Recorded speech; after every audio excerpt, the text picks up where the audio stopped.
What's up, everybody? Today I will be sharing with you guys a little bit of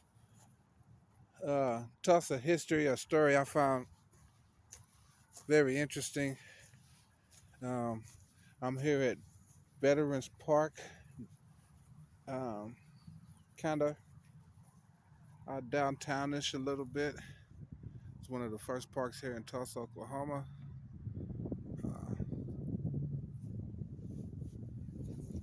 but today I will be sharing with you guys a story of, they call it the Tulsa Hex House. It's the story of where two young middle-aged women named okay, the lady who owned the house, her name was Carolyn Smith, and it is across the street from this park. So now I am walking. If you hear wind blowing in the video, I am sorry about that.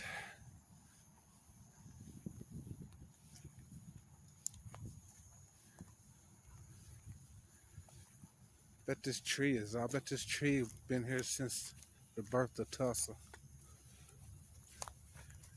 This is a very uh, antique area. When Tulsa was created, this area was one of the first areas where settlers came, the railroad system. A guy by the name of T.J. Archer, Thomas Jefferson Archer, opened the first store here in Tulsa. Well, back then we was called Tulsa Town, and eventually the name changed to Tulsa. But Tulsa Town is the original name for Tulsa, Oklahoma.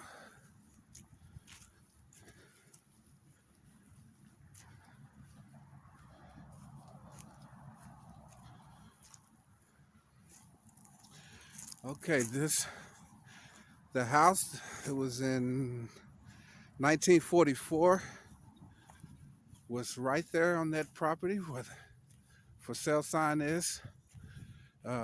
Legend has it, the basement that the two slaves lived in is still there. And whoever buys that property, I guess, when you remove the concrete, they say the cellar is still beneath the parking lot. So let me read it to you guys. The strange tale of Tulsa Hex House, where a middle-aged woman named Carolyn Smith kept two young women as virtual slaves.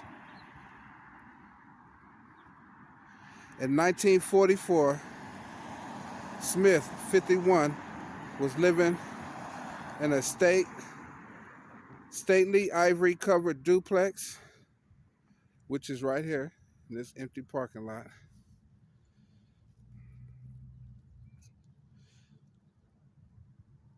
With Virginia Evans, 31, and Walita Horner, 30, who were hexed into turning every cent from their day jobs to her.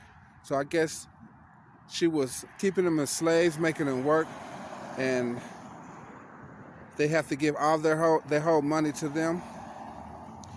To the lady who owned the house. Evans said she was hypnotized and was mesmerized by the older woman, while Horner said she and Mrs. Smith had a mother-daughter relationship. Characterized in the Tulsa Tribune as a I don't know. She also embezzled money from one of the female's fathers, $17,000 from him. I guess she was telling him that she was taking care of his daughter, and was also making him send money to help fund her lavish lifestyle. Mrs. Smith's other income came from insurance policies she took out of people, including her late husband, father, and maid, who all died. Officers inventoried the duplex and found that Smith lived luxuriously, buying expensive perfumes, $250 a piece, a bottle, silverware set, a Packard car, 46 pairs of shoes, 18 pairs of gloves, 26 hats, and enough makeup and beauty supplies to stock a drugstore. Meanwhile, the two young women slept in the cold basement on orange crates, dressed in threadbare clothing and with denied makeup.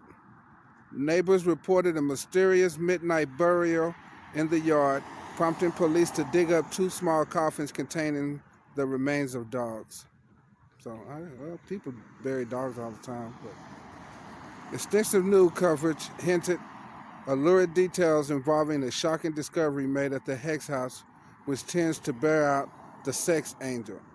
I guess she was trying to use in court that they was her sex slaves.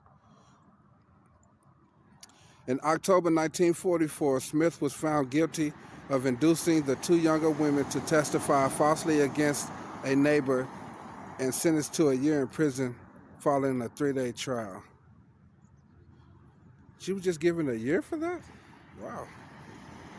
A month later, Smith pleaded guilty to federal charges of using the mails to defraud and making false statements to obtain a wartime ration book in the name of her bulldog, Bon Bon.